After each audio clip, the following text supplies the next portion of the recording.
Hello and welcome to the 14th episode of Orthodoxy, Autocracy and Nationality, the Sultanate of Women.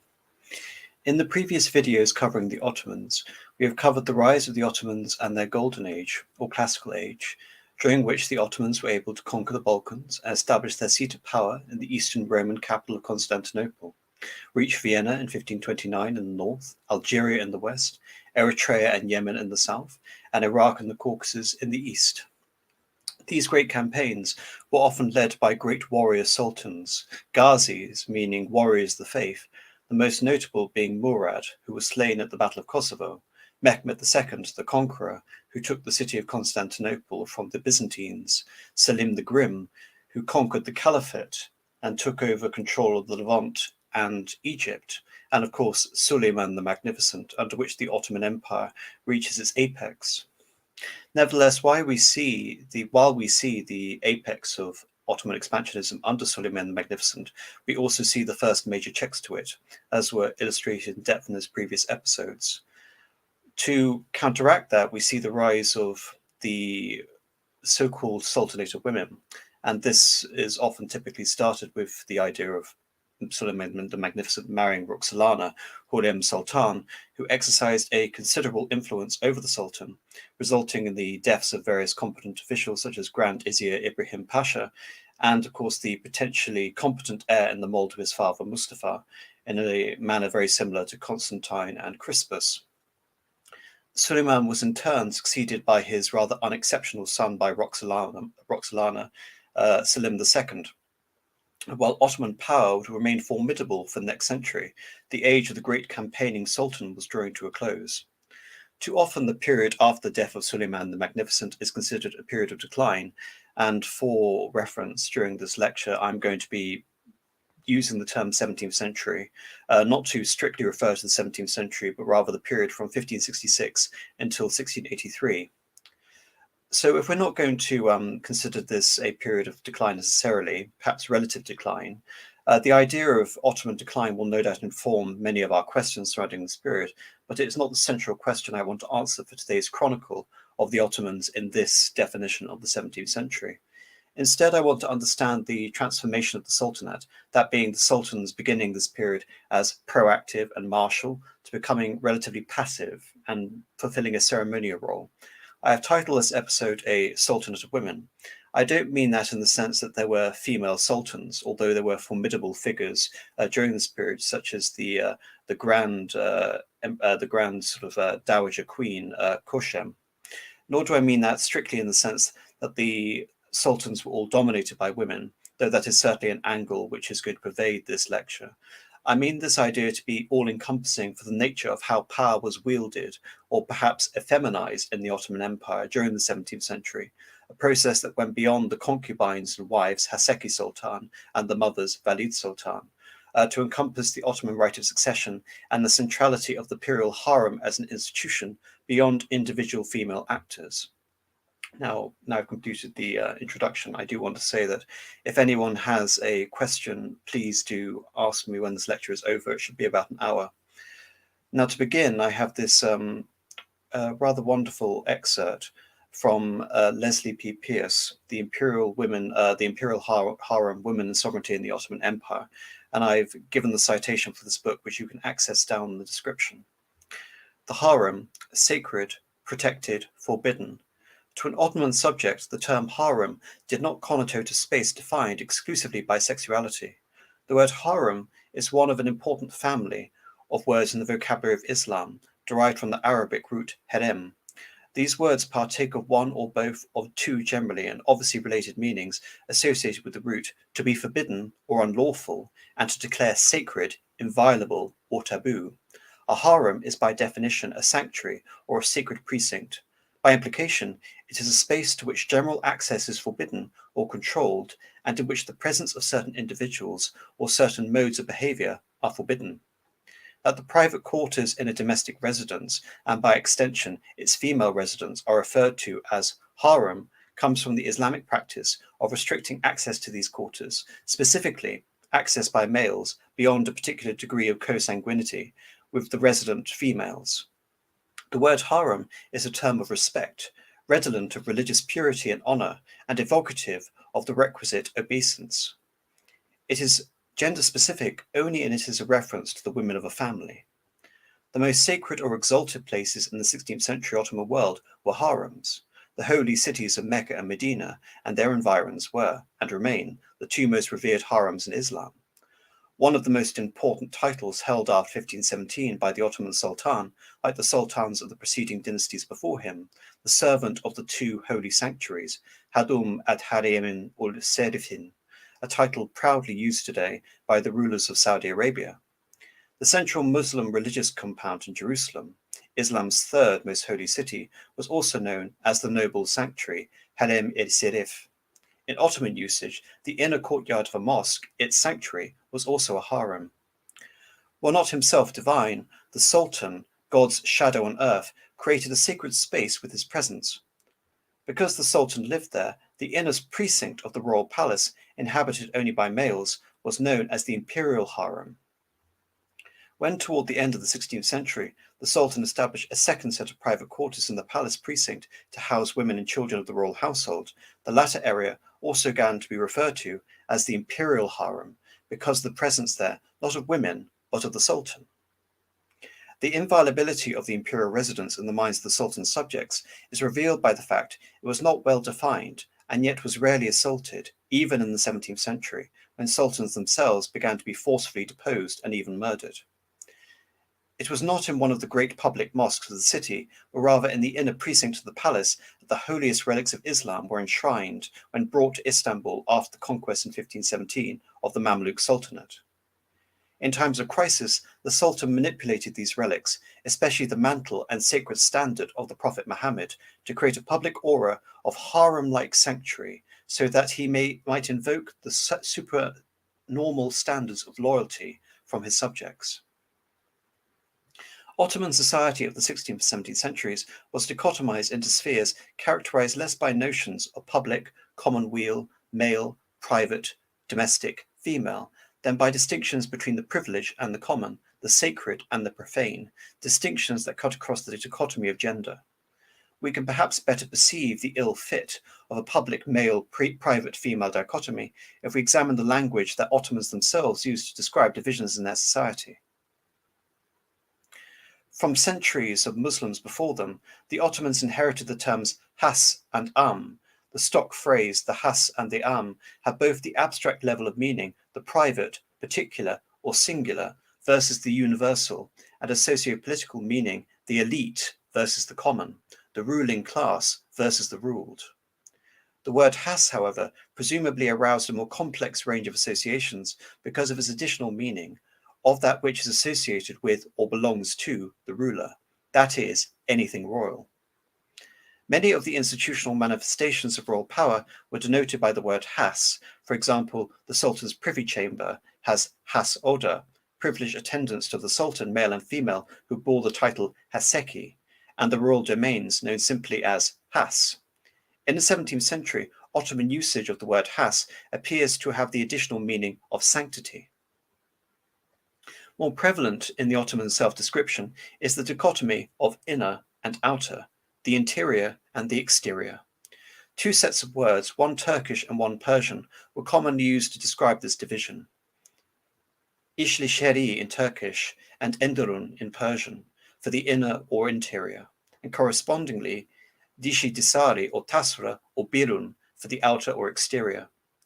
Bernard Lewis has pointed out the division that power relationships in Islamic society are represented by spatial division, more horizontal than vertical. In contrast to Western metaphors, instead of moving up, one moves in toward greater authority. The provinces of the empire were referred to as Tasra, that which lay outside Constantinople, the charismatic center. In government, Ish or Isheri referred to whenever the Sultan was and to wherever that belonged to him personally, for example, his personal treasury, or the pages who served under him in his private quarters. In this usage, Ish is very similar to Has in simply meaning royal, but though its opposition to its complement, the outer administration, the emphasis could be seen to be slightly different, the purely sultanic or dynastic element in government, the inner household of the Sultan. The overlap among the concepts of harem, has, and ish-isheri is not difficult to see. Each is defined by eligibility and exclusion. Each represents status and honor.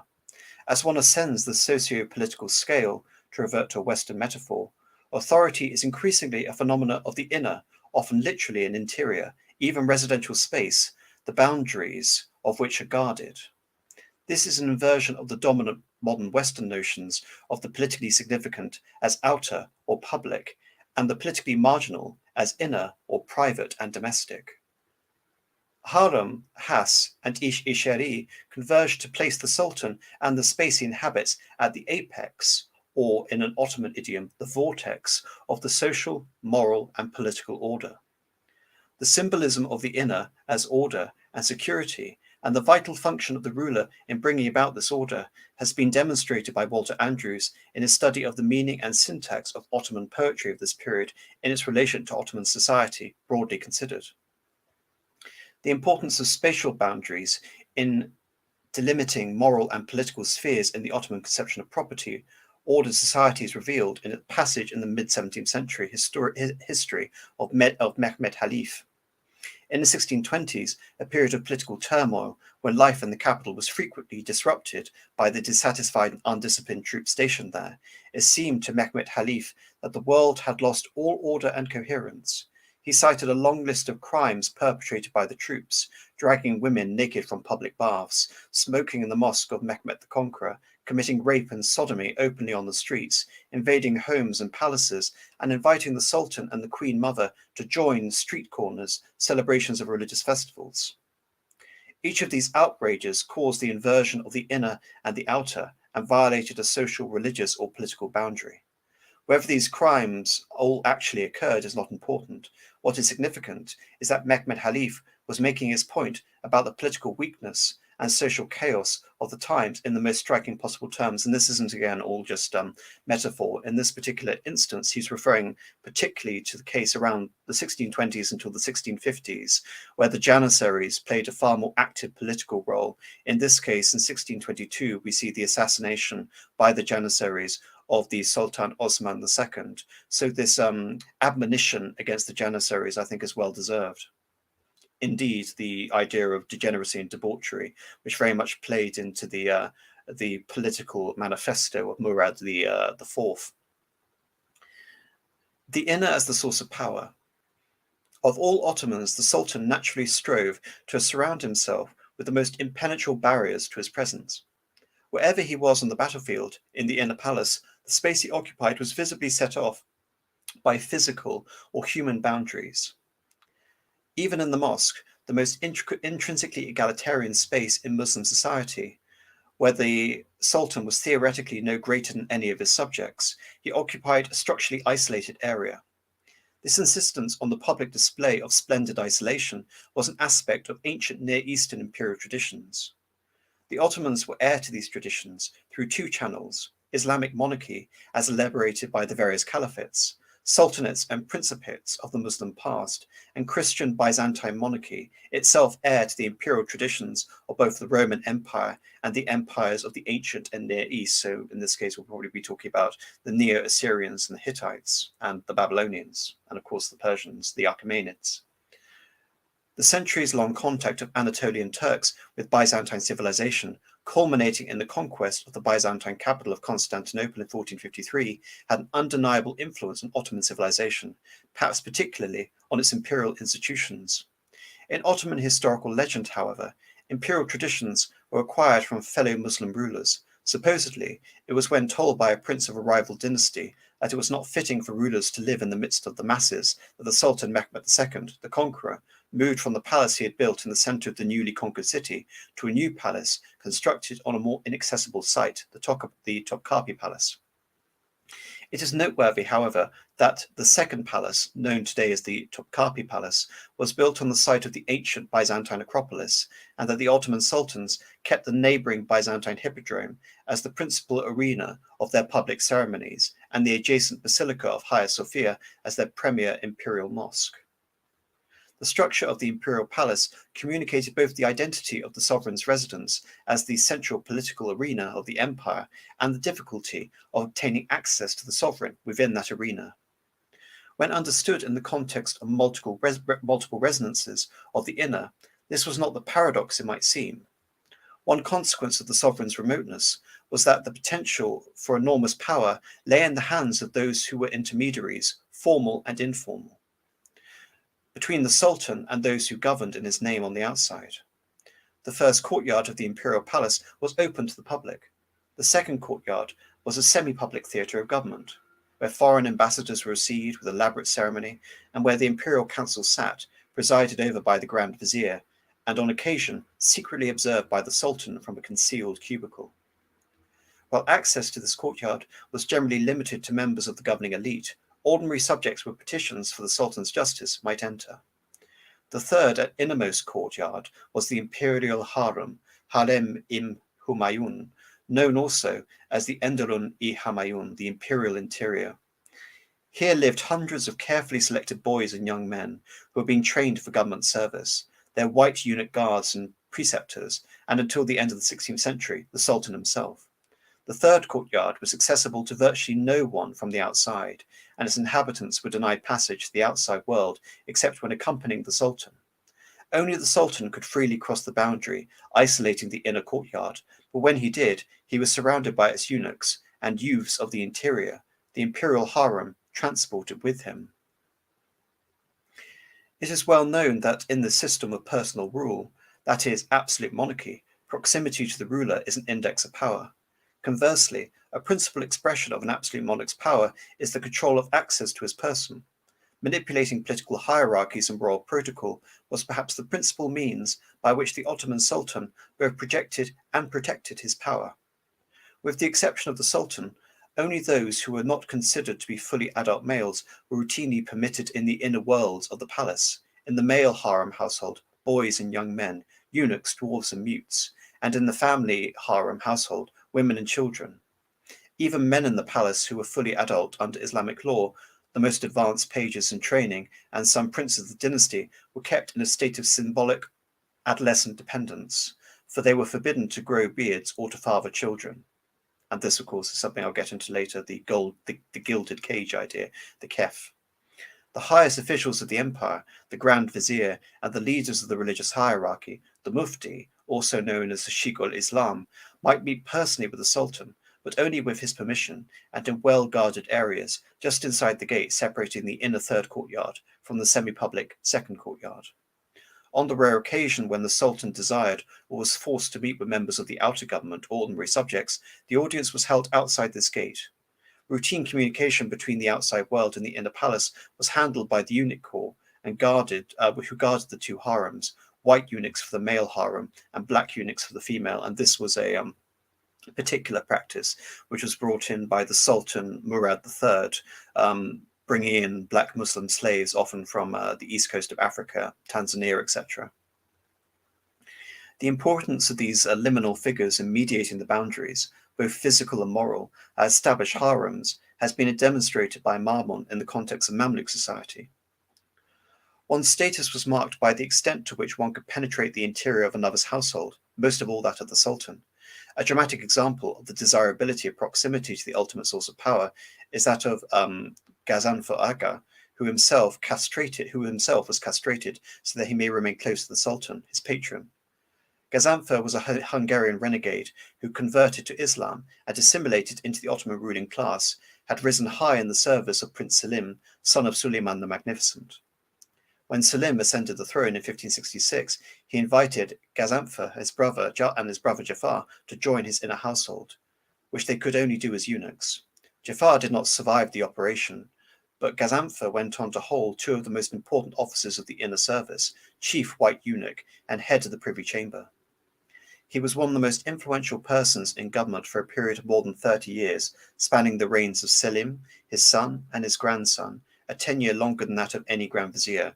And as we go over the chronology of this period, you're going to see that in any palace intrigue, the support of both the white chief eunuch and the black chief eunuch was considered essential for any palace coup. The more intimate one's service to the Sultan in the inner world, the greater was one standing in the outer world. Those male pages of the third courtyard, who held highest ranks in the privy chamber, were, upon graduation from the inner palace, destined to hold the highest military administrative offices in the empire.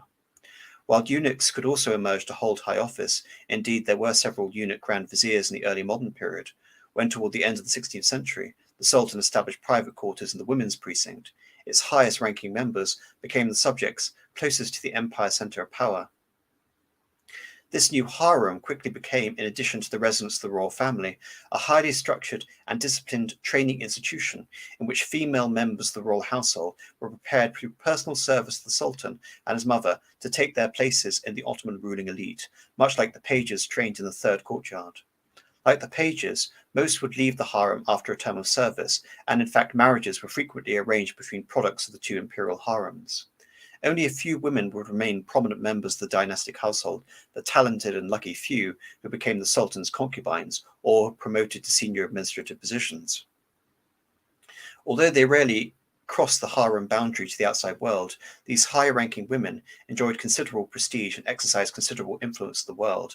Often these women who were groomed essentially to be the consorts of the Sultan or serve in his administration through the apparatus of the harem had an education befitting that of the monarch. So, for example, Touhan Sultan had an understanding of not only the political workings of the harem, but of mathematics, philosophy, history, and of course, theology. So this was a training area for power in the purest sense, and it was given to the women of the court. You were expected to be not only beautiful, but exceptionally intelligent, to hold the rank of Heseki Sultan, and if you were lucky, to be the Valid Sultan, the queen mother, having borne a child with a sultan, and that child having become the sultan. The results of such a system of impenetrability and isolation reached their height, and when I mean height, I mean that in the sense of prestige, under the absolutism of Suleiman the Magnificent, who nevertheless continued to campaign in person and died on campaign towards Vienna. So here I'm going to go into the particular sultans themselves and how this idea of the mechanism of the imperial harem and how power was actually functioning affects the broader narrative.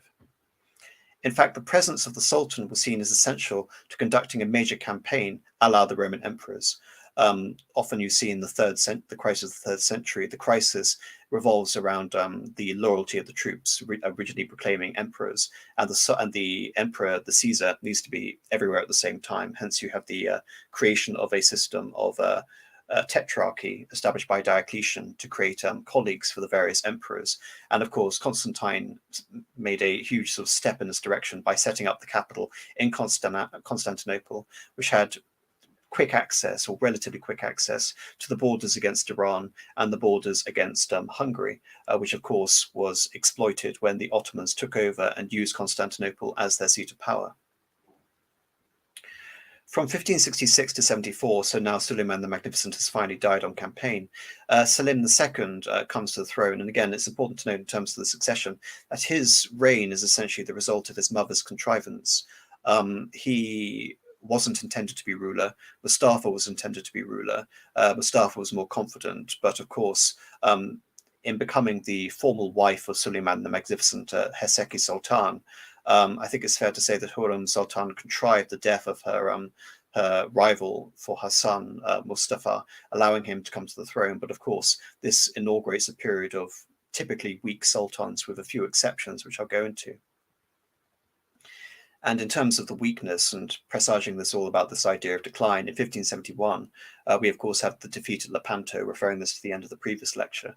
However, at the same time, in terms of mentioning this as strict decline or stagnation or whatever, the defeat at Lepanto for the Ottomans is compensated to some extent by their conquest of Cyprus. So it's never quite that simple. And the Ottoman Empire will continue to gain territories on and off and lose them throughout this entire period, which is the source of this lecture. Selim was renowned for his isolation, and while he was considered a compassionate monarch, opening the palace stores of food to the public during a famine in 1574, he spent his time in the palace, even abandoning the aforementioned practice of attending the Friday prayer, albeit in seclusion in public. The female influence of Selim came from his sister Miramar and his wife Nurbanu. I'll just move the slide here. Milamar had been a formidable presence during the later reign of her father as the wife of a Grand Vizier. In particular, she was exceptionally wealthy and even lent the Sultan money on occasion. During the reign of both her brother and her nephew Murat III, she often directly communicated with foreign ambassadors, such as that of Henry III of France. Nurbanu continued in the vein of Roxolana, becoming the wife rather than the mere concubine of Mehmed III, and like Miramar, influencing foreign policy during her time as Selim II, during her time as Haseki, through her influence, albeit indirect, and according to the Venetians, she exerted both influence over her husband Selim II and over the Grand Vizier Sekulu. So essentially, we also see this period where the Sultan is becoming remote from the day-to-day affairs of government, albeit sometimes he will sit in this separate cubicle, separating the government spheres of power from the imperial household. So all executive power, as a result of this, when you have a disinterested sultan, is being wielded nominally by the Grand Vizier, who often is in contact with the various beys and governorships, such as that of Egypt. And in this particular instance, coming back to the influence of women, the Haseki Sultan, Nurbanu, had to have influence essentially not only of the Sultan, but over the Grand Vizier as her agent. In this case, it was a man called Sekulu. It had previously the custom to send all the Ottoman princes to become governors of the provinces to raise their prestige and competence in preparation for the succession. Both Selim II and Suleiman's ascensions were uncontested. Selim had made it clear that he meant to establish a system of primogeniture for Murad III, his first son by Nurbanu. This failed to prevent the system of fratricide, and of course, linking this back, when you have, after essentially Orhan, you have these fratricidal brotherly civil wars, which are expected as part of the Ottoman system. And the winner of that conflict has to defeat or execute all of his other brothers in order to establish his legitimacy. Such things, such as primogeniture, were not ever established in the Ottoman Empire. And often, when talking about the power of the court in the early stages, the idea essentially was that your mother was your political advocate from within the system, constantly maneuvering on behalf of the respective heir.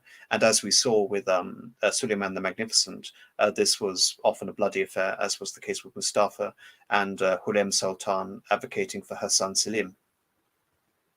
This failed to prevent the system of fratricide, this move towards primogeniture for Murad III, and Murad had his five younger brothers ritually strangled.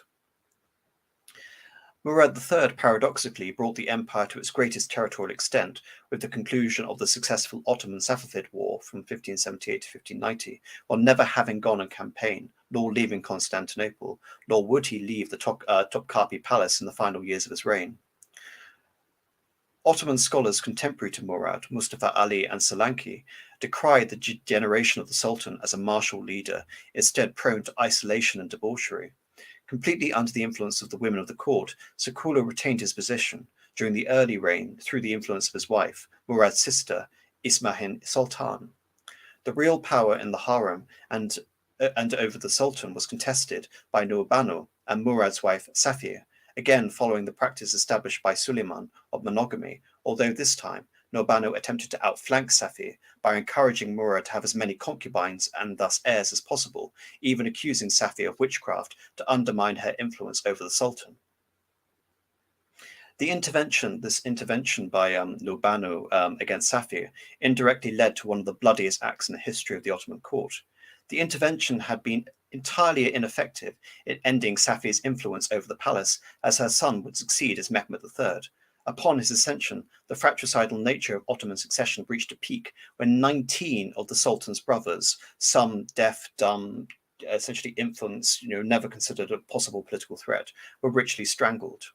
Moreover, Mehmed III was just as kept as his predecessors, with Safiya Sultan exercising even greater influence through various puppet viziers. That said, Mehmed III was the first Sultan in 30 years to lead a campaign, the successful victory at Xerxes against the Habsburgs, though the effort nearly killed him, as the Sultan was described as being a drunkard and possibly obese. One possible break to the end of the stranglehold of women, in particular Safiya, on the empire came from Mehmed's son Mahmud. For the first time since the reign of Selim, there were major riots in Anatolia, the Kilali rebellions, caused by an increase in levies and taxation during the war with Persia. Led by the Sekbans, or irregulars, the rebellions were centered around Sivas, and again, people who remember the previous lecture understand that this region around Sivas and the Dol-Qadir region had been a source of religious anxiety for Selim the Grim, in particular because it was a Shia region, one of the few Shia regions in Anatolia. And this region was essentially there were various pogroms committed by Selim against this region to reduce the Shia population by force. So it's interesting that when we see the rise of the Anatolian irregulars, and these Kilali rebellions are going to persist throughout most of the 17th century, and these particular rebellions on and off over the next sort of 50 years, it happens to be around this region of Sivas and Dol-Qadir in the east. Despite the victory at Karazetzes, the long Turkish war against the Habsburgs, and again, when I mean the Habsburgs, I'm talking about the Austrians who also control Bohemia, Hungary, their various allies within the Holy Roman Empire and Spain, was proving costly and indecisive.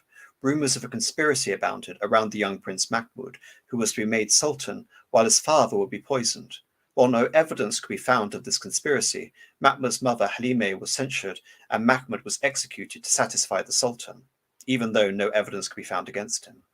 In reality, Safiya had removed a potential rival in Halime. Mehmed III soon died after, and now a child, Ahmed, was Sultan, and this was an unprecedented situation for the Ottomans.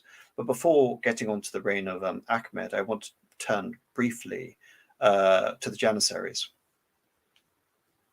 The Janissaries were a distinctive military corps in a number of ways. They wore unique uniforms, were paid regular salaries, and were often given bonuses directly by the Sultan, who one of the first things the Sultan would do would be to enter the barracks dressed as a Janissary trooper and increase their pay. Again, presaging many sort of Praetorian-esque elements to them, but they were in many respects a sort of proto-professional army in the fact that they had, I believe, the first ever military brand, the Meter, and of course the Meteran is probably the the easiest expressions of sort of Ottoman music during this time, military music, which accompanied all of the various campaigns led by the Sultan, because the Janissaries were a vanguard on the Sultan's campaigns. They also served as policemen, palace guards, household guards in particular, and firefighters throughout Constantinople. And the Janissaries enjoyed far better support and both material and, of course, leadership from the Sultan on campaign than any other armies at the time. They were part of a well-organized military machine in which one support prepared the road, and which one support corps prepared the roads while they pitched tents. And of course, you even have full-time Janissary bakers as well working in the palace, and I believe they continue until the imperial administration moves out of the Topkapi Palace in the 19th century. Their weapons and ammunition were transported and resupplied by their own dedicated corps, and they campaigned with their own medical team. And again, many Jewish surgeons in particular assisted the Janissary corps. So what we see in the Janissaries is, again, the nucleus of what you consider a modern army, with all the amenities, logistics corps, supply corps, transportation, modern transportation for weapons and ammunitions, and even mobile hospitals at the same time. Nevertheless, this relationship, again, they're supposed to be dedicated to the Sultan, was never always happy. Even before the decline of the Janissaries, which I'm about to go over, there was this attempt in 1449 to extort Mehmed II. Right from the beginning of the reign of Mehmed II, the Janissaries demanded that their pay be increased. And of course, this was it came up again in 1451, and therefore the assumption thereafter, even though the Janissaries knew essentially no loyalty other than to the Sultan, was the first act of a new Sultan, whether it be Bayezid, whether it be Selim the Grim, was to increase the funding for the Janissaries.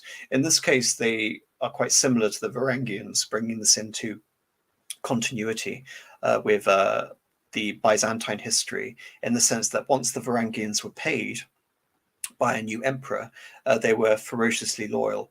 And of course, one of the things surrounding the sack of Constantinople in 1204 is the fact that there is such a contest of legitimacy and so many new emperors that the Varangians do not play an active role in defending the city when it comes to the actual sack.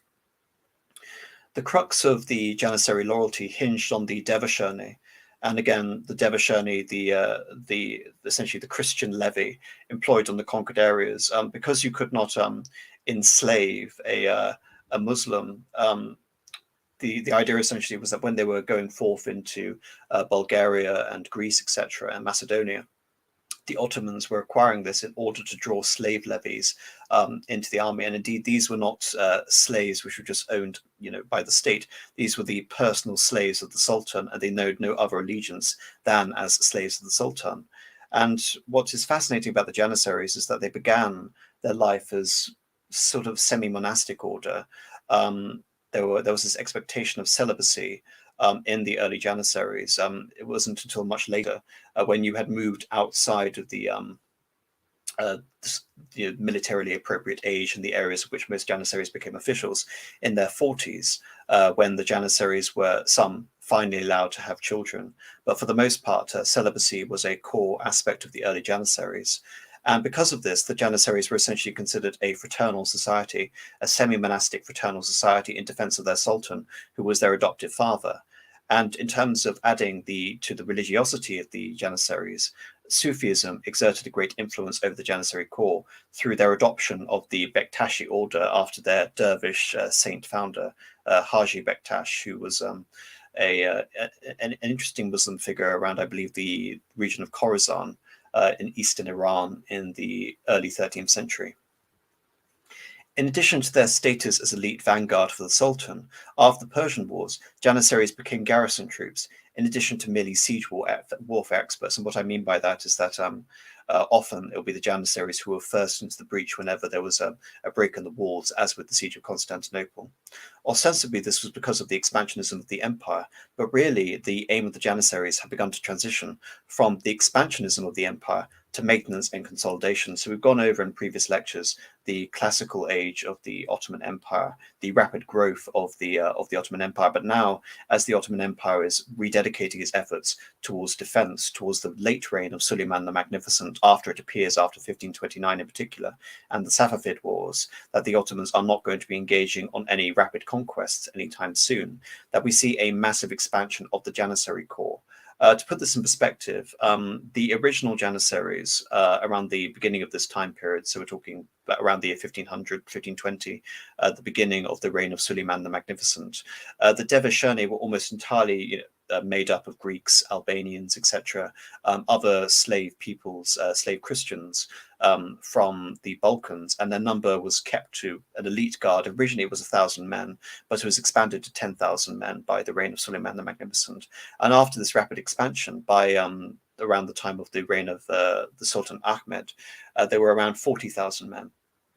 So this elite corps was becoming much larger in its scope. And again, I believe this transition from the Sultan's vanguard on campaign to becoming a peacetime force of maintaining the empire is crucial to understanding this slackening of the system. But also the increased demand of levies also meant the end of the Devashirni system. Their ranks now became open to free Muslims and members of the regular army. And often these were selected by various Janissary commanders. So people weren't selected on the basis of their military competence, but on the basis of their loyalty to particular heads of the Janissaries at that time. Even civilians could bribe their way in for the associated privileges and the proximity to the Sultan. So what we're seeing here is the slackening of standards and the beginning of the degeneracy of the system. And to couple this and what the implications are for the loyalty to the Sultan in particular, Selim II, so at the beginning of this period, permitted the Janissaries to marry and for the children to enter the order. Now, and of course, combine this with the abolition of celibacy. One of the reasons the Janissaries have been so successful for the Sultan is the fact that this was an army without associated lands. You didn't need to appease them. Yes, they were awarded loot often a privileged aspect of loot, and they were expected to be paid. But if you didn't give them land and they didn't have children, and you weren't establishing dynasties within the Janissary order, it essentially meant that you were still the Sultan, still rely on their loyalty, because they didn't have a constituency they could rely on other than the Sultan himself. But now we're seeing, with the garrisoning of various fortresses outside of Constantinople, beyond the direct remit of the Sultan, the Janissaries were now establishing effective fiefs.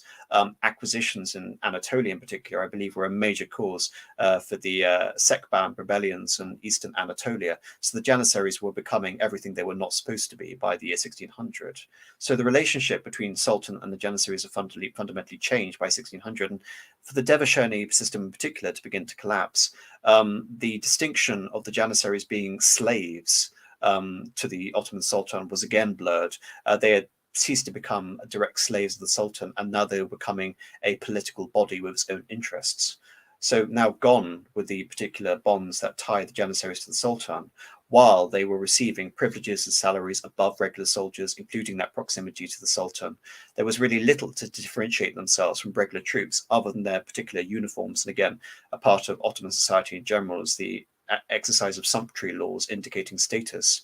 But rather than just writing off the Janissaries in particular, completely throughout this period, at the beginnings of the year 1600, the Janissaries were still interesting in the fact that they were still considered a professional outfit, and they were innovating in military tactics, such as the use of volley fire from musket warfare from this time. But as we progress throughout the 17th century, the Janissaries become more decadent, more reactionary, and their military edge has become completely eclipsed by the year 1700. And this laxing of the professionalism of the Janissaries as a military corps really sort of accelerates when the Janissaries are able to engage in trades other than the military trade, or government, or being essentially government officials. So by the 18th century, the Janissaries have become entirely hostile to military innovations, and they attacked anything that threatened their particular status. And by the reign of Ahmed, their status as a household guard was considered in part a hindrance, not an asset, as the Sultan had become, for all intents and purposes, in terms of the Sultan's guard, the Janissaries had essentially become the Ottoman version of a late Praetorian Guard. Now, returning to Safiya Sultan and Sultan Ahmed, of course, Safiya Sultan is the woman behind the throne, now the grandmother of Sultan Ahmed, and this transitioning between one rule of one woman and the rule of the next. The fact that now this is Sultan Ahmed, I believe he was 13 when he became Sultan. The fact that a minor was now the Sultan under the influence of his grandmother Safiya was an unprecedented situation for the House of Osman. As Ahmed had not demonstrated his sexual virility, engaging in fratricide could have ended the House of Osman, as Mustafa, Ahmed's brother, was considered the only boy capable of continuing the dynasty. For now, at least, this expectation was still that the Sultan should reach an appropriate age to sire children. But this was the first time that the Sultan's brother was seriously considered a legitimate successor rather than the usurper. The new Sultan was unable to exploit the disunity in the empire, owing to the brothers' quarrel in the Austrian Empire, of course, and the various prelude to the 30 Years' War. So really, I think when looking at this in the context of sort of Austrian history and the 30 Years' War, it was quite possible, had Ahmed been a capable, powerful sultan, that the Ottomans could have renewed their attack on Europe during the first half of the 17th century. But as we go into the intricacies of this period, you understand that the volatile nature of the political court and the incapacity of most of the sultans would render that impossible. At the time that we're seeing the decline of the Ottoman court, the Safavids have a new capable leader in the form of Shah Abbas, who by now had recovered all of the Ottomans' territorial conquests over the previous 60 years.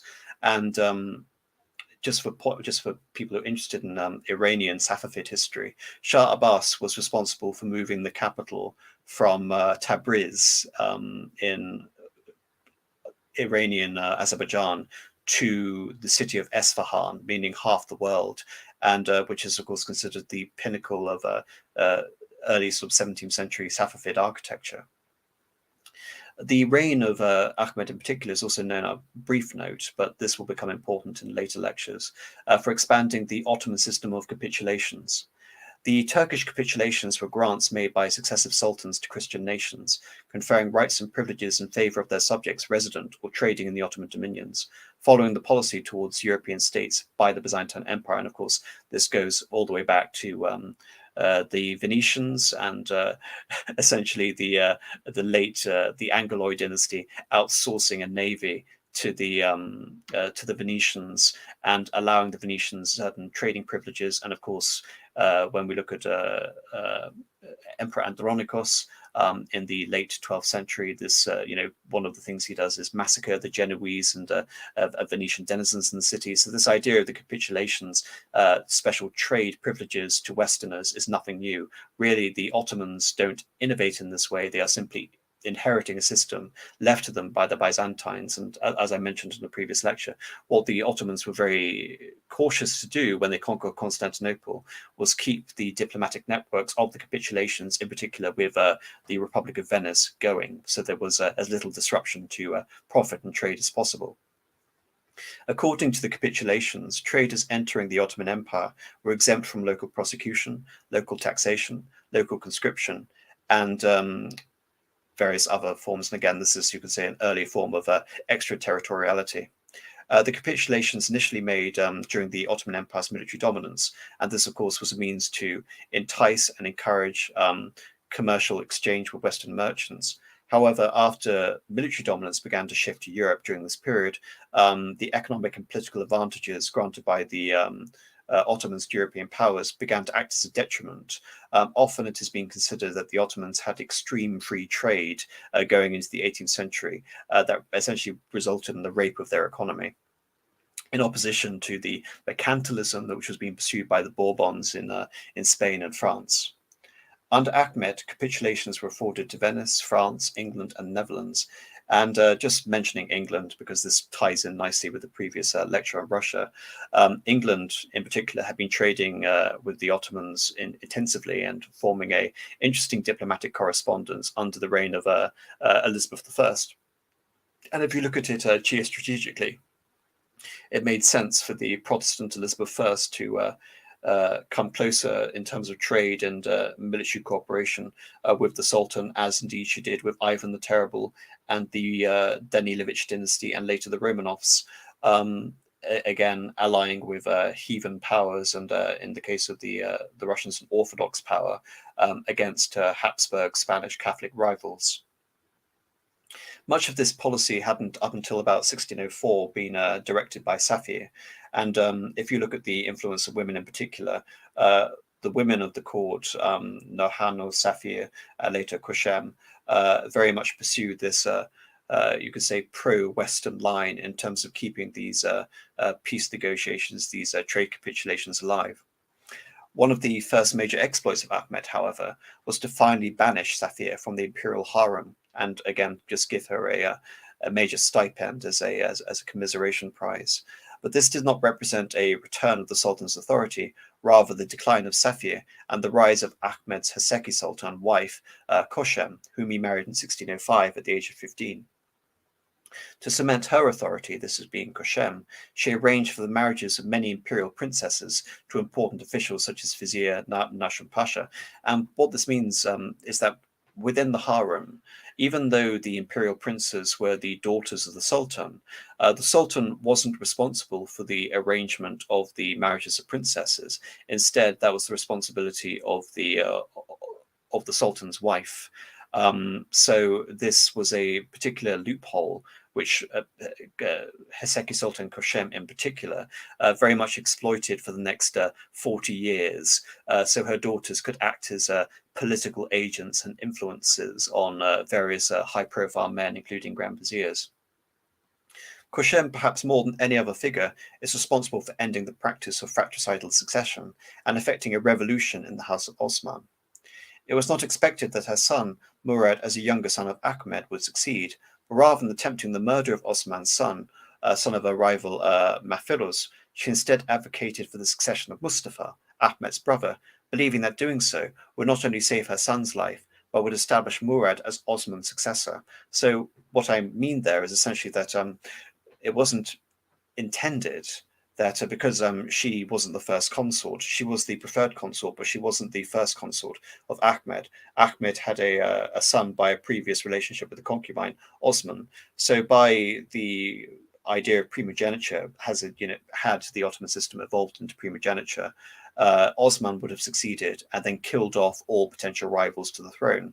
Now, what Koshem is doing here is that she is pushing for this idea of brotherly succession, agnatic succession, on the basis that rather than her son being executed, this being Murad, Murad would essentially enter into the possible ranks of succession as a result of this. So even though he would only be third in line as a result of her cunning, it actually proved to be a very prudent political measure in the long term. And of course, this would have major implications for the succession system of the Ottoman Empire. Koshem at this point controlled the Grand Vizier and allied with the Aga, essentially the head or the commander of the Janissaries, to expel Mafalos from Topkapi, and Mafalos is her principal rival as the mother of Osman. Exerting influence over, and again, this is another sort of remarkable aspect of leverage, is that rather than eliminate Osman, she uses the expulsion of Osman's mother, who would later become very briefly the Valid Sultan, the Queen Mother, to bring her into, to bring the young would-be Sultan Osman into her sphere of influence. So essentially, she presented herself almost as an adopted mother. And of course, if you know Chinese history, you'll know that the Empress Dowager Cixi used a very similar system of adopting various princes and becoming their advocate or protector, at least nominally. And in this case with Osman, she was essentially responsible for taking him out of the palace. She would often sit in a carriage behind a veil, not being able to be seen from public as a result of this idea of the Ottoman seclusion of women and the sacredness of the internal space. But in this case, she was publicly being seen as allying with Osman, not attempting to kill him. Nevertheless, her husband, Ahmed the Sultan, didn't trust her actions and believed that there was possible hostile intent. And again, this was obviously presaged with what happened with Roxana and the killing of Mustafa.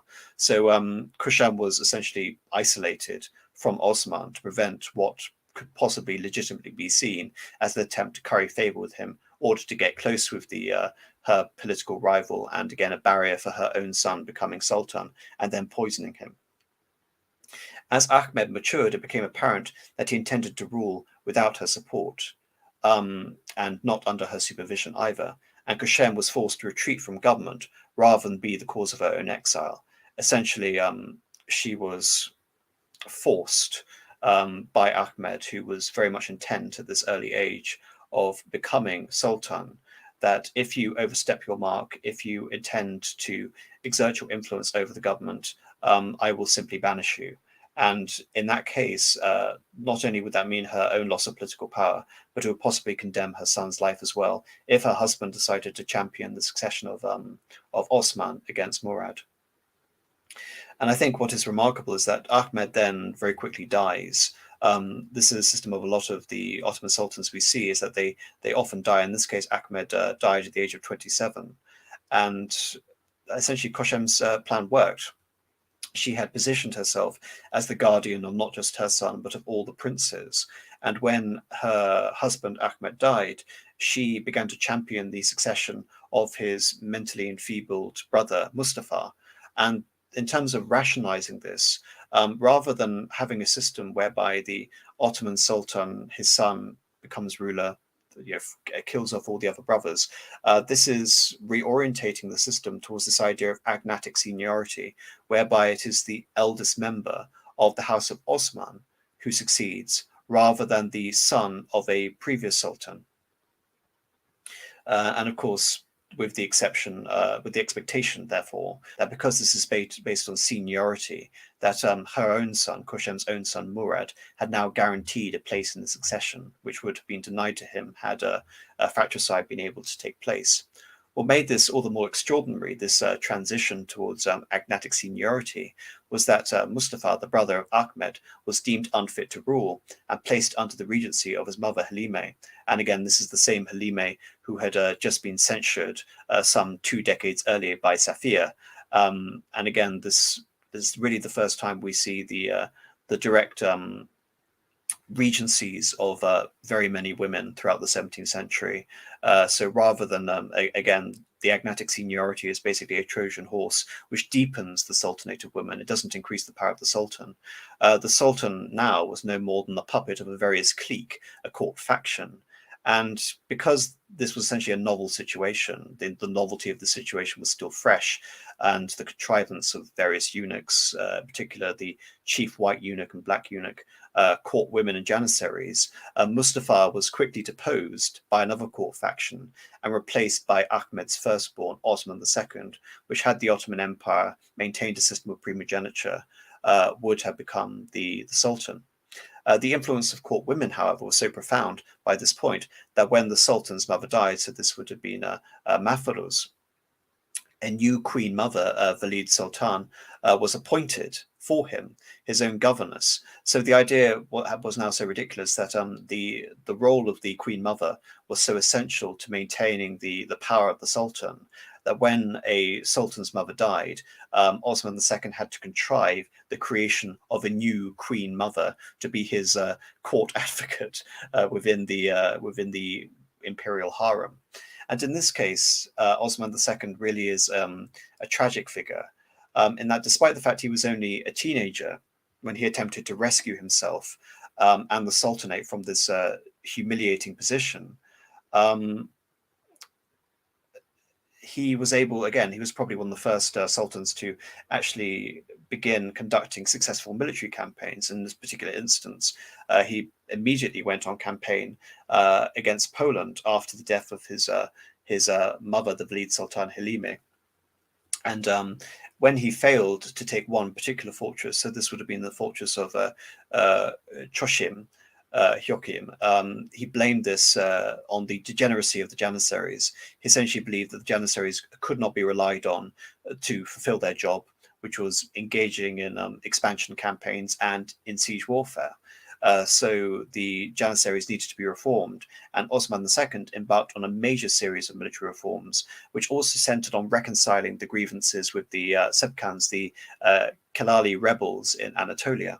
The Janissaries, meanwhile, were to have their pay deducted and their coffee shops closed. And again, Sufism has this particular association with the coffee shops.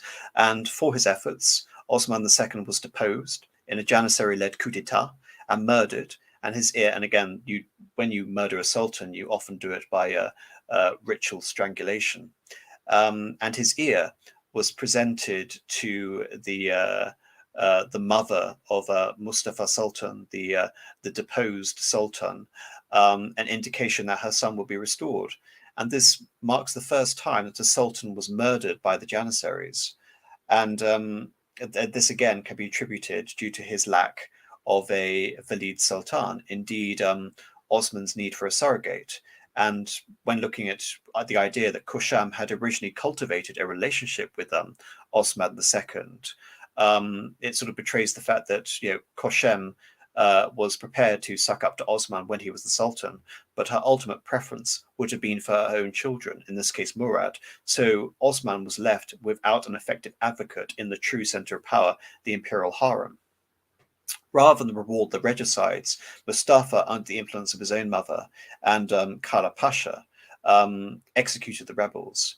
And then, of course, Mustafa spent his brief restoration. Mustafa, by now, was considered by all sort of sources to be completely insane. Spent his brief year-long restoration running around the Topkapi Palace, opening various cupboards, expecting to find the now dead Osman II, hiding from him and jumping out at any moment, expecting to depose him. Conflict was now brewing between the Sefahis, these were the elite cavalry corps of the Ottoman Empire, and the Janissaries for influence and land, while an Ottoman official led a rebellion against Mustafa, resulting in the Sultan's second deposition. To elaborate further on what I mean by this revolution of the House of Osman, deposed sultans and rebellious brothers were killed less frequently. Instead, the Imperial Haram was now host to the cafes, or cage, and I've got an image here of the cage adjoining the Imperial Haram.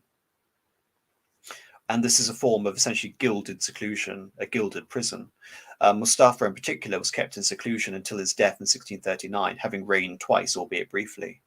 Progressively from, and again, in terms of relaying this back to the system of succession as a whole and the liberty of the various princes, when we go all the way back to Osman, the founder of the dynasty, Orhan, his eventual heir, because again, he was only Osman Bey, he wasn't sultan at this point.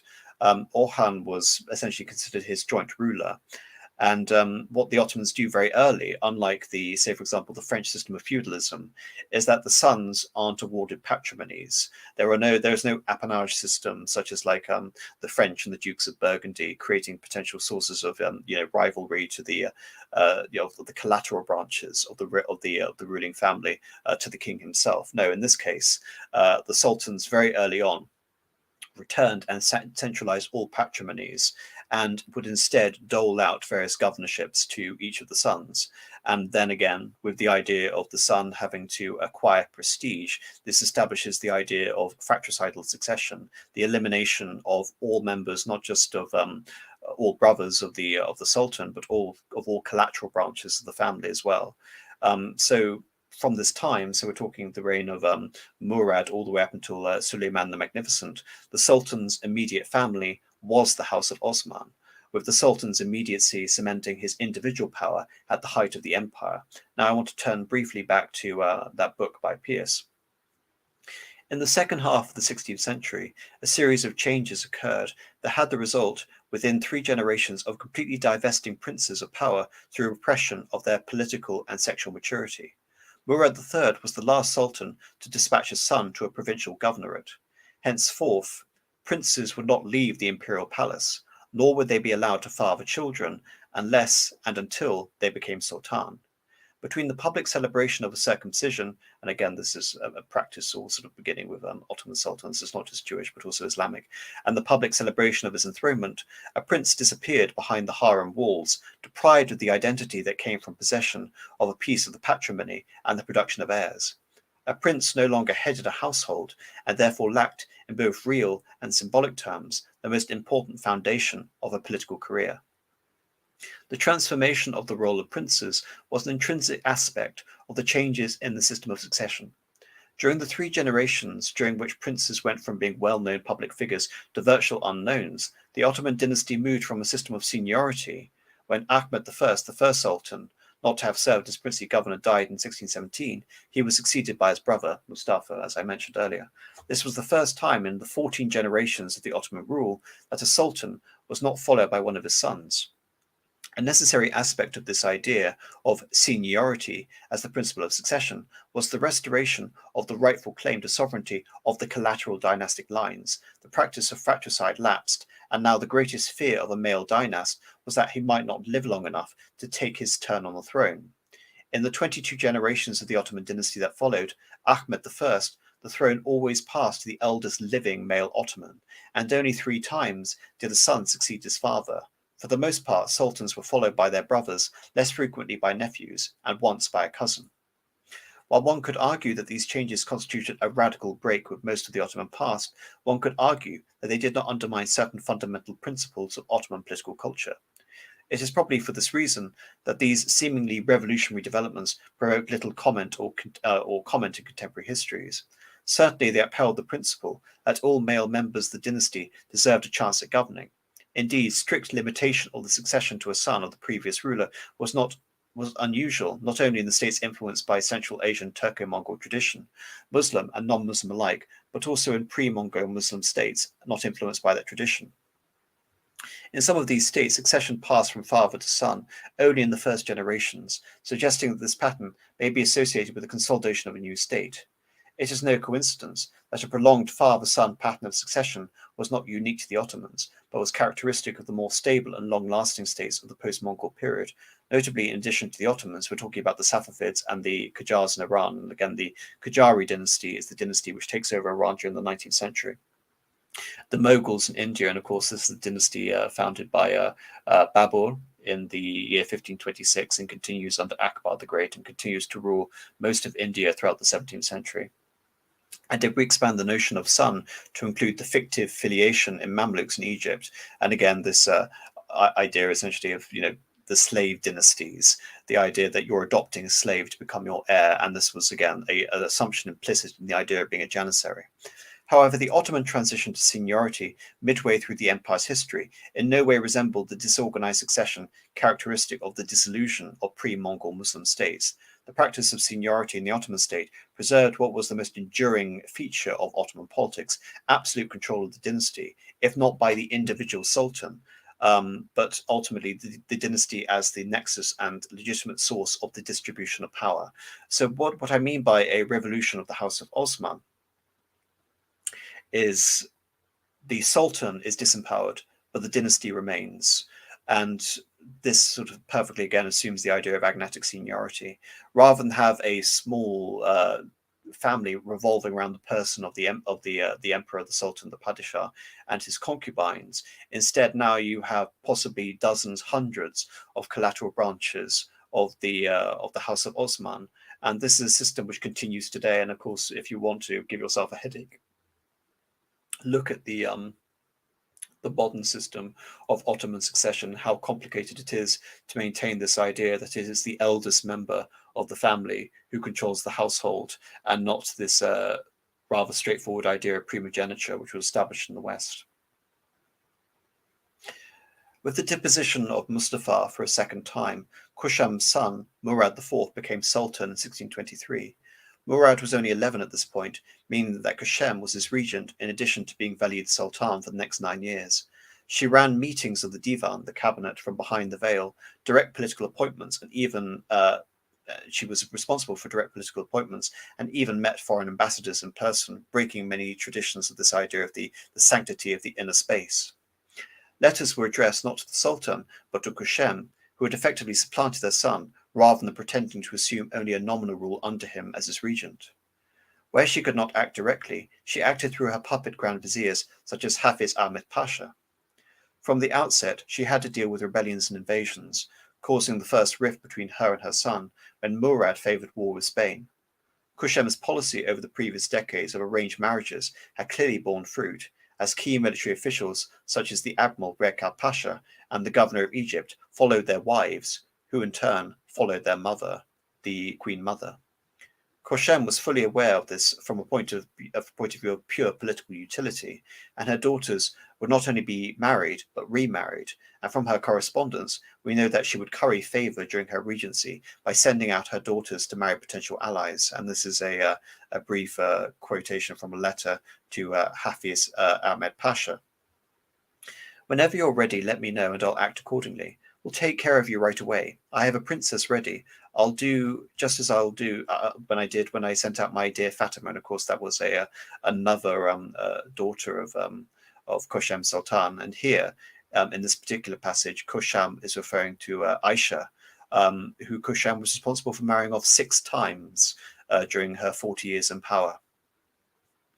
Nevertheless, Kushem's authority was not absolute. Murad was in a state of constant ill health, and so the foundation of her authority was weak should Murad had died prematurely. And so essentially this was all about the nature of her own political survival as a regent, because of course as a woman you don't rule in your own right, especially in the Ottoman context. You're only ruling as a pretext for someone else. So even if you are the Valid Sultan and you're living in a system which is dominated by women and dominated by the Imperial Haram, maintaining a son through which you could rule, at least nominally, was essential. And of course, being a woman and also nominally having to act from the Imperial Haram in the state of seclusion meant she couldn't campaign directly. Such a thing was out of the question. Often, as is the case in these early modern societies, such as Elizabeth, when you have a woman ruling, you would have to rely on a sword. In the case of Elizabeth, we're talking about someone like the Earl of Leicester. In the case of Kushem, this was a particular effective figure who would become a large part of the later conquest of Crete, Hussein Pasha. And cleverly, one of Murad's first intrigues against the over sort of bearing power of his mother is to attempt to actively interfere in his mother's policy of political marriages and prevent his mother marrying off one of his sisters to Hussein Pasha, thereby creating the split between the sword of the Queen Mother and herself. Khushem could do little to attempt to distract her son in these various political intrigues, other than by bestowing him various gifts and banquets. And of course, as I'm about to elaborate with the character of Murad IV, you understand why he didn't take very kindly to this. A palace revolt led by the Janissaries in 1632 resulted in the death of Hafiz Ahmad Pasha and provided the pretext to Murad to ultimately remove his mother. It was a much needed pretext, while Murad was convinced that a strong policy against the Janissaries was needed to prevent him meeting the same fate as his brother Osman II. Khoshem was relegated to a deputy ruler, directing the Sultan's rule only in Constantinople, only in his absence. The threat of his expulsion now loomed over her, should she, Khoshem, overstep her authority.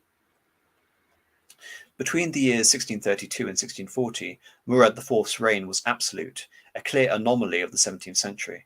Upon reaching his majority, Murad was not only intent on ruling, but on remedying the decay and corruption since the late reign of Suleiman. Many contemporaries believed this represented a new Selim the Grim. In addition to banning alcohol, tobacco, and coffee in Constantinople, the Sultan would often wander the streets in civilian clothes, lurking around lowly taverns, and when he would see someone breaking these various prohibitions, he would remove his clothes, i.e. to reveal his official insignia, and he would directly behead offenders personally on the spot. And this was often done for minor infractions. Execution was typically the punishment now for breaking any of these prohibitions. So it wasn't just that the Sultan was going out and personally enforcing these executions, but the overall punishments for breaking these prohibitions became far stricter. The Sultan's bloodlust ranged ultimately on the psychopathic, as his executions went beyond official punishments to shooting boat passengers with a bow and arrow every time they approached too closely to his sacred compound of the Topkapi Palace. In foreign affairs, Murad was equally ambitious, prosecuting new campaigns against the Persians, conquering Azerbaijan, and reversing many of the gains made under Shah Abbas the Persian, including an interruption to Ottoman rule in Mesopotamia. By that I mean Shah Abbas interrupting Ottoman rule in Mesopotamia. And under Murad IV was able to reconquer Mesopotamia, capture Baghdad, and through the port of Basra, he is cementing his contact with the Moguls, solidifying that alliance. And if you look at this, if I get a map, I probably actually won't be able to show it. To the east, of course, you have the Ottomans east of Iraq, east of Anatolia, and further to the east around the Kandahar region, you have the furthest extent of the Mughal Sultanate. So the idea of Murad IV was to conquer Iran from the east and from the west in a joint Ottoman Mughal campaign. But of course, like many of his predecessors, he would die prematurely before he could see this sort of success.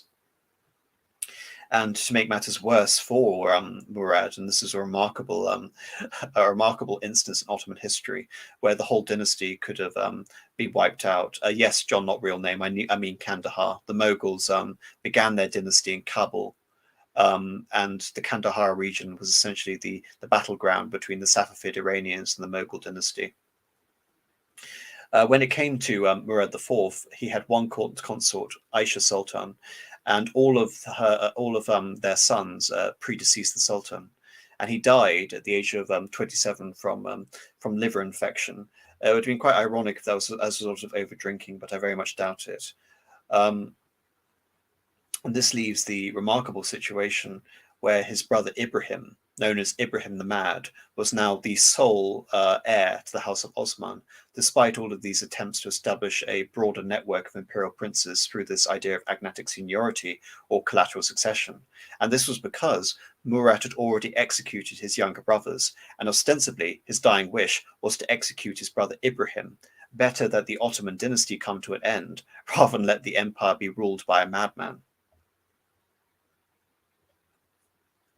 Koshem interceded to spare her son, and thus, in sparing Ibrahim from the last act of the last order of Murad IV, she saved the dynasty. But more importantly, again, she was now regent.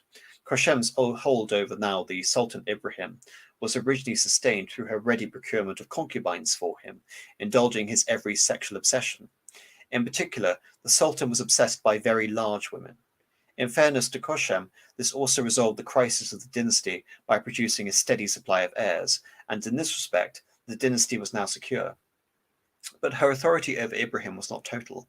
Rather, she found herself competing with a witch doctor, Chinchihosha, whose influence was such that he induced the Sultan to execute a Grand Vizier. The irony was, of course, that Koshem had enlisted the services of Hosha to cure her son's insanity, only for him to become the Sultan's principal advisor, a position that made him incredibly rich through bribes and again that point of access to the Imperial Haram. Essentially, Hosha is possibly the closest thing you have to a Turkish Rasputin.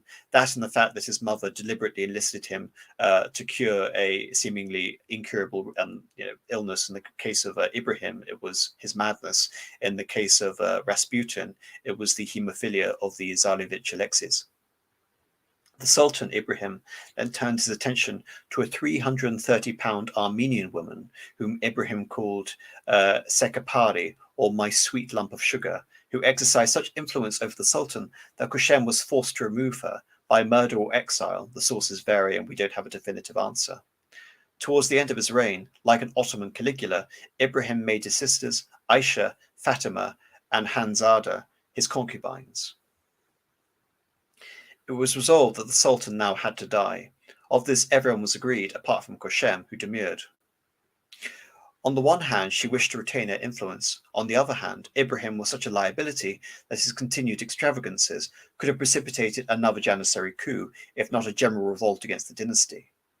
Moreover, she was concerned about the wavering loyalties of the Grand Vizier, nor did she want to set the precedent of nobles revolting against her own progeny and undermining the dynasty. It was to this end that Koshem reluctantly consented to her son Ibrahim's strangulation in 1648, on the assumption that this coup would be localized to Ibrahim and that she would simply transfer her control over to her grandson, Mehmed IV, who was only 7.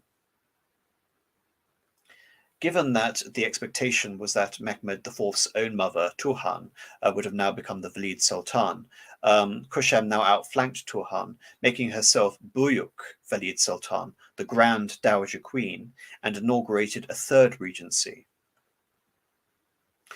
And again, corresponding to this, we see, you can say, the complete sort of collapse of the Ottoman authority throughout the provinces. We see uprisings in Anatolia.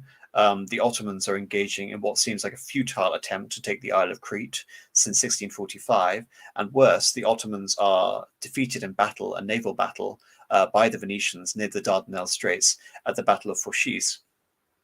The treasury was now empty, and to pay the Janissaries, Koshem essentially ordered that the merchants were forced to hand over real money, silver currency, in return for fake debased currency. And in response, 20,000 artisans and merchants revolted against Koshem, and the Janissaries, who had now been paid due to this extortion, brutally put down the revolt. It was at this point that Touhan attempted to depose Koshem. Allied with the eunuchs and the vizier, Koshem's authority was reliant on the Janissaries. To resolve this feud, with Touhan, Koshem resolved to depose Mehmed IV and replace him with his brother Suleiman. A coup, and again, this is remarkable, and it shows you the extent of this idea of the Sultanate of women. This is not a coup by a sultan or a contender aimed at another sultan. This is a coup initiated by the Grand Dowager Queen against another Dowager Queen in order to get another Dowager Queen who is more pliant to the Grand Dowager Queen in power. Just to indicate how irrelevant the Ottoman sultans had become at this point, and how Mehmed IV and his brother Suleiman, who had briefly become Suleiman II in the 1680s, were all assumed to be nothing more than puppets as part of these grand palace intrigues. However, I think this is Koshem's last military gambit. This idea to depose Mehmed IV and get around Touhan Sultan from her rightful place as Valid Sultan. Because this idea of a coup, which would have again removed one sultan and replaced Mehmed IV with Suleiman, was betrayed. Kushem's plans were betrayed, and she was assassinated by Touhan's agents. And after, this is quite a tragic story, after several failed attempts at killing the queen, bashing her on the head, she lost consciousness at one point. She was richly strangled but managed to get up again. The queen grandmother Koshem was finally strangled with her own hair. And in the ensuing palace coup, this is in 1653, some 2,000 people were killed. So again, another incredibly bloody event in the history of Ottoman court politics. Now, coming back to, so we've seen the demise of Koshem Sultan, who had essentially run the Ottoman Empire at various points with various levels of authority for the last 45 years. And with Touhan Sultan, the mother of Mehmed IV, she is the last sort of great figure in terms of this period known as the Sultanate of Women. And she is less known for her direct political intrigues than through the inauguration, her role in the inauguration of the Köprülü era, the last period of Ottoman recovery and growth before the disaster of the Siege of Vienna and the Great Turkish War. And this, of course, was the Köprülü essentially rose to power on the back of this major crisis resulting from the disastrous reign of Ibrahim, and you could say the mismanagement of Koshem and her over-reliance on the Janissaries, because the government was bankrupt. The Venetians were prosecuting a war in Crete. All of this needed to be resolved. And essentially to save the dynasty, Touhan selected one member of this Köprülü family, Mehmed Pasha, as Grand Vizier in 1656. And what is remarkable, rather than simply relying on the Grand Vizier as another pawn, what Touhan does in opposition to predecessor Koshem is give him essentially absolute discretion, carte blanche, to run the empire as he would so wish, on the assumption that he could turn the fortunes of the Ottoman Empire around. And he's successful. The reforms of the Köprülü dynasty enabled the empire to break the Venetian blockade, and there was also a rebellion going on in one of the empire's vassals, Transylvania, and they are brought to heel. The rebellions in Anatolia cease, and these are often met by the Köprülü family. Often hand out the most sort of draconian punishments against unruly soldiers and officers, and their various military purges and massacres during this time. And of course, this in turn causes another revolt within the army, but this is quickly repressed. And what this does is not only prove the capabilities of the Köprülü family, but it ensures their political the political supremacy, not just over the governorship, the stewardship of a single Grand Vizier, but over three over the next 30 years. The first Köprülü Pasha is succeeded in 1661 by Fazil Ahmad Pasha. He continues the tradition of reforms and begins, you can say, the first sort of major phase of expansion against the Ottoman Empire's enemies. So he wages war against the Habsburgs in 1663. He annexes Crete in 1669 and begins to expand actively in the Podolia region in the Polish-Lithuanian Commonwealth. And this policy is continued even more with Kara Mustafa Pasha, who is known as the Great Defeated Party during the Siege of Vienna. And again, he will ultimately be subject to ritual strangulation for his failure in this regard. However, we're not just talking about military reforms and political reforms initiated under this, you can say this, these generalissimos of the Ottoman dynasty, because this also coincides with, we saw with Murat IV, we saw a period of great reaction against what was considered rightly possible the degeneracy of not only the Ottoman court but Ottoman society at large. So during the reign of Mehmed IV, the Köprülü enlisted the services of the Kadizedi religious movement in Istanbul, led by Vani Mehmed Effendi, who was made the official court preacher for Sultan Mehmed IV. And he plays a major role in shaping the religious policy of the empire, based on the idea of enjoining good and forbidding wrong, that all believers have to enforce religious orthodoxy and combat innovation or heresy. And to this end, you could say Orthodox Sunnism was very much prioritized against Sufism. And of course, knowing that particular association between the Janissaries and Sufism, this was also a roundabout way of undermining the authorities of the Janissaries.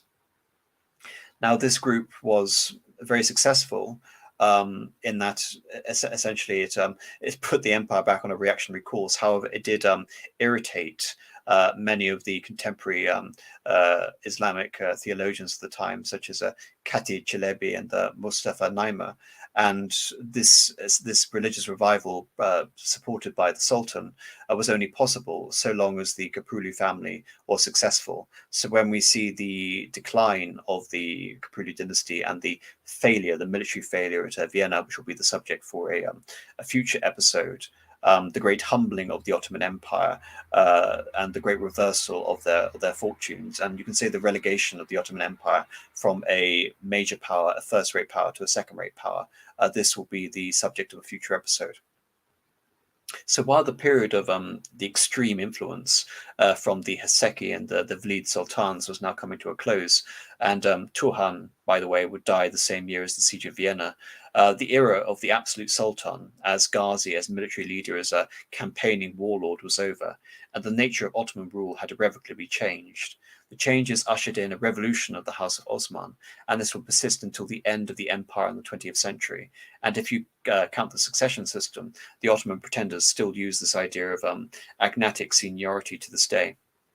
So it really is a profound change, midway through the history of the empire, and even the system of seclusion. It may seem absurd to us, but the brothers of Abdul Hamid II, so we're talking the late 19th century, were still kept in seclusion in the Imperial Haram right up until the end of the empire. So the system persevered, even though the empire was being various experiments with constitutionalism, the Tanzimat reforms, etc. The Imperial Harem retained its primacy as essentially the main sort of arena of imperial power, and the Janissaries, of course, would persist all the way up until as a major political force up until the early 19th century as well. So that is it for the lecture. Thank you, everyone, for listening. I'll quickly go over super chats, and if you want to answer any questions, then please do so. The Duchy for £8.99. Thank you for your wonderful insights. Okay, well, thank you very much. I'll just go over. So please do, before I go, because there are no other super chats, go over and ask your questions of me quickly before I run off.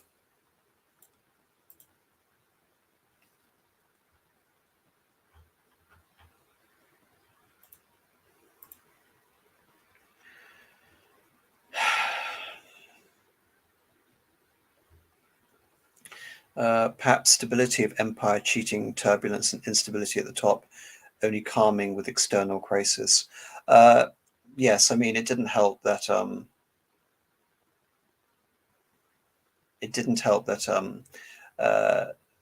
there were external crises and internal crises at the same time. I mean, most of this was as a result of the expansion of the empire, but also this transition from expansion to maintenance. So in the case of the war with Venice, that wasn't a crisis which Kushem had nothing to do with. Rather, she had helped facilitate that crisis by using the attack on Crete as a distraction away from her son Ibrahim's rampant degeneracy. So in this case, the turbulence and instability at the top was responsible for precipitating an external crisis. So there you are, and that is so often the case. Now, regarding the siege of Candia, I'm not a military historian, John, not real name. Other than that being I would say when you say the siege of Candia, this of course is the ultimate sort of takeover of Crete as a siege in terms of the siege of Crete. It lasted something remarkable, like 21 years. And what really marks out the success of the Caprilu dynasty is they were able to finally take Crete, having belonged to the Venetians for, really, we're talking 600 years at this point. It was remarkable that the Venetians held on to it for so long. A Venetian island in the middle of the eastern Mediterranean, but nevertheless, despite the praise I'm giving the Caprilu dynasty for resolving many of the empire's problems, not only resolving the internal issues and modernizing the army and beginning a conservative religious reform of the empire to counteract the rampant degeneracy of the empire and, of course, of the Janissaries. The Caprilu family still took 13 years to take over Crete. So even as part of this ongoing effort to take back the island, and I believe the Cretians were very much outnumbered. I think it was something like 100,000 soldiers and Ottoman soldiers versus 20,000 Cretans and their Venetian allies, Venetian citizens, and yes, an absolutely horrific war, which is the most important sort of military engagement throughout this period. Did the Ottomans ever reach the Caspian Sea? I vaguely remember them winning a war with the Safavids and gaining control of the Caucasus. Yes, under the reign of Murad III. I don't have a map here, but if you look at this map I have here, just imagine the northern eastern part of Anatolia, so the northeastern part of this map, extending across to Azerbaijan and linking to the Caspian Sea. However, it should be noted that the Ottomans regularly reached Tabriz and they regularly reached the Caspian. The difference is that they never were able to hold on to this region effectively. And what we see with the campaigns of Murad IV or Shah Abbas or Murad III is that they are always returning in various peace deals to the status quo of 1555, established by Suleiman the Magnificent, which forms the modern borders of eastern Anatolia and Mesopotamia then, but is now Iraq with Iran. And of course, this isn't taking into account, ethnic differentiations or even religious differentiations. There are many Shias in this area of Mesopotamia, and of course, the Safavid dynasty was a Shia dynasty. And in terms of the ethnic disposition, temper of these regions, a large part of eastern Anatolia was Armenian. So was a large part of the Safavid Caucasus, and there were Arabs, Mashriki Arabs, Iraqis in the Khuzestan region east of Basra. Polish ambassador, I heard somewhere that due to heavy harem breeding, later sultans were almost half Slavic. Is it scientifically true? Are the Slavic really the most beautiful people? I'm not sure of. I'm not. Again, I don't want to get into points about the philosophy of beauty. That's really not relevant to this stream. But in terms of the Ottoman preference for it, yes, there is a overwhelming representation of Slavic women. Kushem was not Slavic; she was Greek. But many of the Ottoman sultanas were Greek. In fact, if you want a complete breakdown of the ethnic of the ethnicity of the Valid sultans, there is an article in the description which goes over this in depth. So I'd recommend you checking that out. I can't quite remember which one it is, but it's the one referring to the Harem politics. So there you are. It's one of the set reading for the discussion on Monday. Why was it a horrific war, except the point it took 21 years? The military frontier, what did it entail? Where were their families?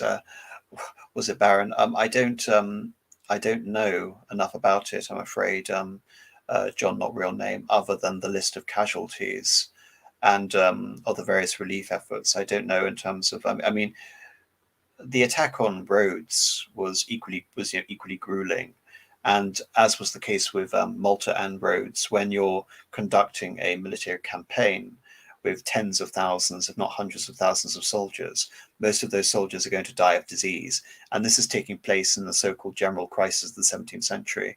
So disease and armies and movements of armies is commonplace. So most of these soldiers are dying of disease, and I think it is the use of so many soldiers combined with the longevity of the conflict which makes it so horrific.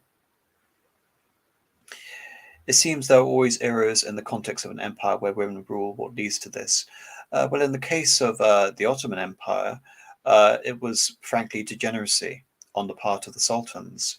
Selim II, very much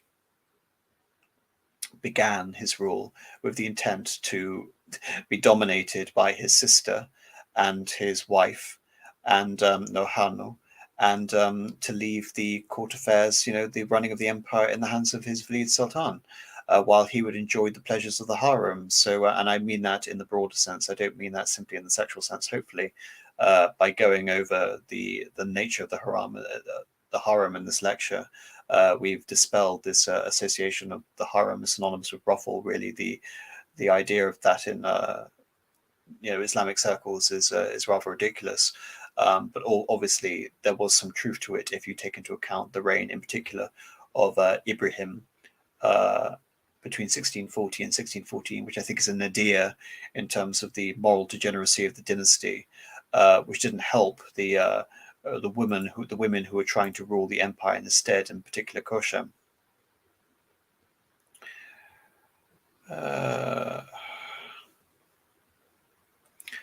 Right, I think I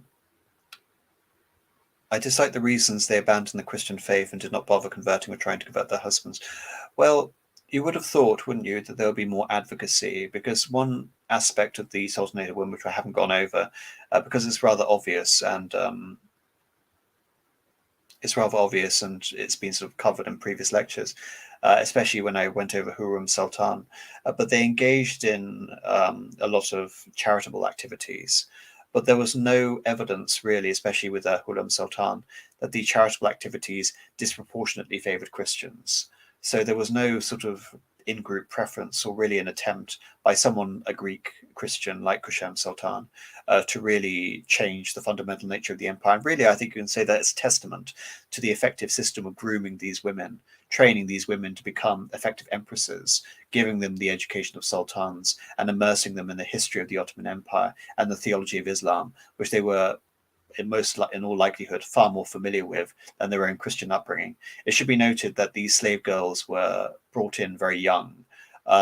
They would enter into the imperial court, in early adolescence, even if not before that, and they would be expected to marry the sultan when, for example, in the case of Kushem Sultan, she was 16, but in some cases you were married even younger. So the idea that these various slave women had very strongly sort of held convictions, and they weren't, in many ways, they were a product of the system.